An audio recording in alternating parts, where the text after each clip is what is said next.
Paper name ദൃശ്യകലാ സാഹിത്യം. ഒറ്റവാക്കിൽ ഉത്തരമെഴുതുക. മലയാളത്തിലെ ശാകുന്തളം എന്ന നളചരിതത്തെ വിശേഷിപ്പിച്ചതാര്? Joseph Mundassery.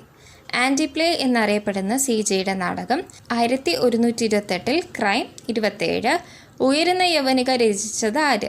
CJ Thomas. Oppol cinema സംവിധാനം ചെയ്തതാര്? KS സേതുമാധവൻ. കേരള ഹെമിംഗ്വേ എന്നറിയപ്പെടുന്നത് ആര്? MT വാസുദേവൻ നായർ. തുള്ളൽ വിഭാഗങ്ങൾ ഏതൊക്കെ?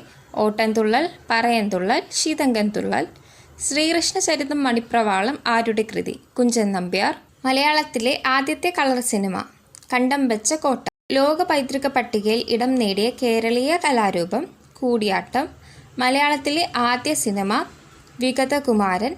മലയാളത്തിലെ ആദ്യ സിനിമയുടെ സംവിധായകൻ JC ഡാനിയേൽ. കഥകളിയിലെ കഥാപാത്രങ്ങൾ പച്ച, കത്തി, കരി, താടി, മിനുക്ക്. കഥകളിയിലെ വാദ്യങ്ങൾ ചെണ്ട, മദ്ദളം, ചെങ്ങില, ഇലത്താളം, ഇടയ്ക്ക. നളചരിതം മൂലകഥ സ്വീകരിച്ചിരിക്കുന്നത് എവിടെ നിന്ന്?